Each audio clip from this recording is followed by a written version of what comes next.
Assalamualaikum warahmatullahi wabarakatuh. Perkenalkan, nama saya Dea Marcella dan teman saya Eva Masdareva. Di sini kami akan menjelaskan tentang strategi pembelajaran efektif di masa pandemi COVID-19.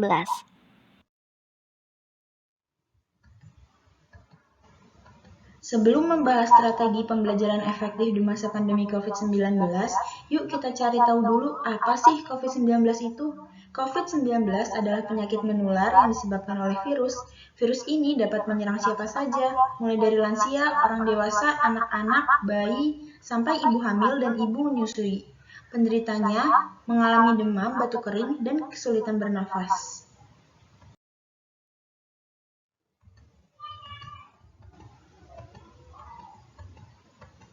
Sebelum membahas strategi, kita perlu tahu dulu nih, apa sih dampak COVID-19 bagi pendidikan?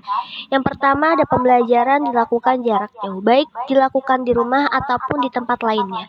Kemudian yang kedua, mengharuskan menggunakan teknologi pintar, yaitu handphone, laptop, dan teknologi lainnya. Yang ketiga, pembelajaran daring tidak lepas dari biaya internet.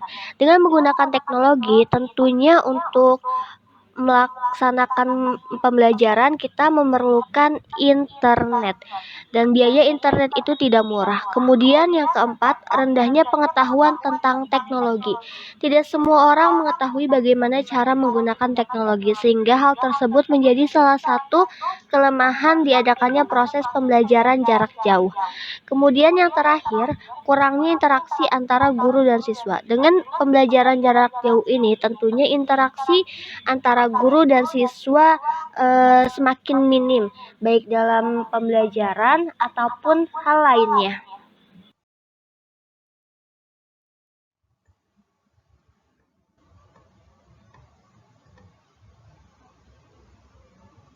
Selain dampak-dampak di atas, ternyata ada juga loh kelebihan dari belajar daring.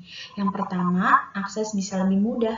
Para siswa bisa memilih dan mencari referensi sebanyak-banyaknya untuk mengerjakan tugas yang diberikan oleh guru tanpa repot-repot mencari ke perpustakaan.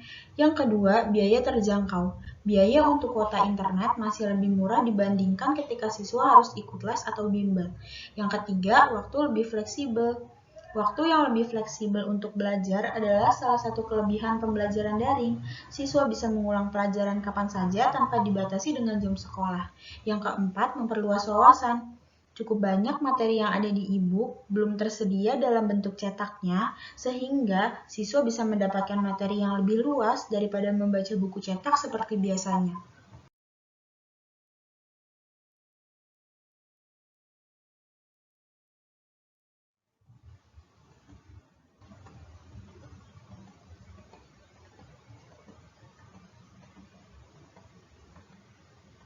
Nah, sekarang kita akan membahas strategi apa yang dapat mewujudkan proses pembelajaran yang efektif di masa pandemi COVID-19. Yang pertama ada manajemen waktu. Kita harus pandai membuat jadwal waktu dengan baik, yaitu jadwal belajar dan jadwal istirahat. Kemudian yang kedua, suasana ruang belajar. Kita harus pintar memilih ruang belajar yang nyaman yang dapat menunjang proses pembelajaran dengan baik. Kemudian yang ketiga, tidak menunda. Kita harus punya jadwal yang konsisten, baik dalam mengerjakan tugas, kemudian tidur yang teratur, dan kegiatan lainnya. Kemudian yang keempat, kita harus menjaga kesehatan, menjaga kualitas tidur dan olahraga. Di masa pandemi COVID-19 ini tentunya menjaga kualitas tidur dan olahraga sangat penting agar kita terhindar dari virus tersebut dan proses pembelajaran pun akan berjalan dengan lancar.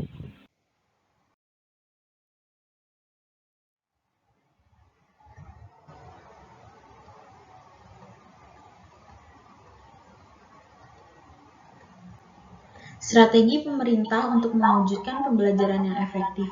Yang pertama adalah TV edukasi, siaran TV pendidikan berkualitas untuk peserta didik dari semua jalur, jenjang, dan jenis pendidikan. Yang kedua, akun pembelajaran. Akun pembelajaran yang dibuat oleh Kementerian Pendidikan untuk mengakses aplikasi pembelajaran berbasis elektronik. Yang ketiga adalah bantuan kuota. Pemerintah memberi bantuan kuota data internet untuk para siswa dan para pengajar setiap bulannya. Yang keempat adalah Alat kesehatan. Pemerintah memberikan alat kesehatan untuk menunjang pembelajaran. Contohnya adalah masker.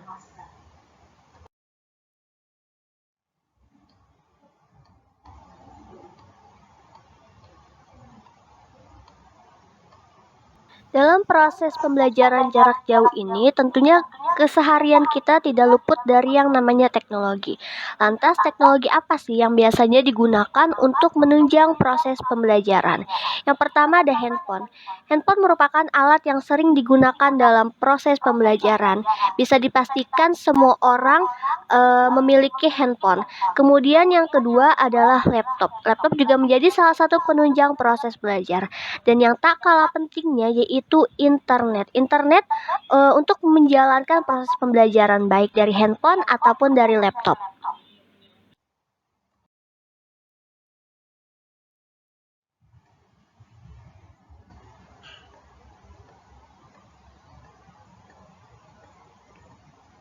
Selain teknologi yang digunakan, berikut adalah media yang tak kalah penting untuk menunjang pembelajaran online. Yang pertama ada Zoom, Google Meet, Google Drive, Google Classroom, dan masih banyak lainnya.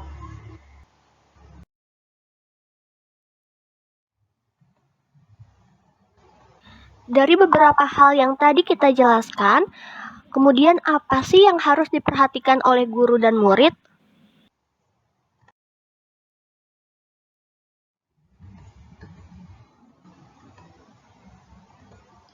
Yang pertama, guru dan murid dituntut untuk memahami cara mengoperasikan alat-alat teknologi yang digunakan dalam pembelajaran jarak jauh.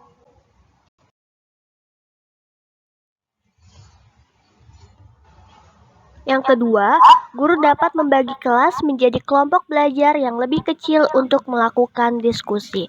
Dengan adanya pandemi, tentunya kita tidak bisa melakukan proses pembelajaran dengan melibatkan banyak orang, sehingga guru dapat nih membagi kelompok dalam jumlah yang kecil untuk meminimalisir terjadinya penularan.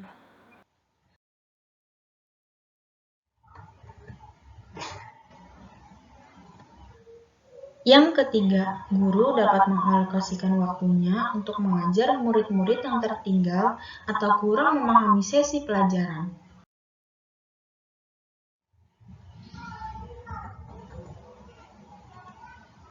Yang keempat, yang tak kalah pentingnya yaitu guru harus dapat membuat suasana belajar di sesi online menyenangkan bagi para murid, agar para muridnya tidak jenuh dan agar para muridnya dapat menikmati proses belajar yang dilakukan secara online.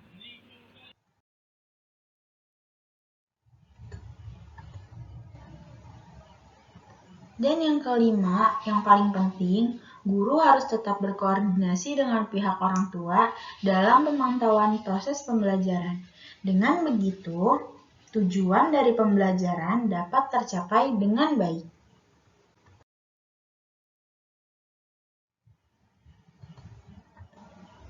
Foto di samping adalah salah satu bukti terjadinya proses pembelajaran efektif di masa pandemi ini.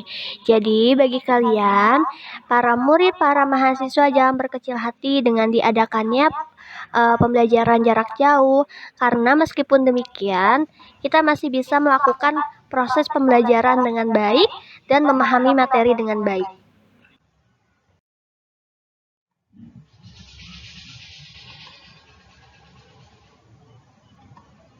Sekian yang bisa kami berdua sampaikan. Jika ada kekurangannya, kami berdua mohon maaf. Dan jika ada kelebihannya, tidak usah dikembalikan, karena kami berdua orang yang ikhlas. Billahi taufiq wal hidayah. Wassalamualaikum warahmatullahi wabarakatuh.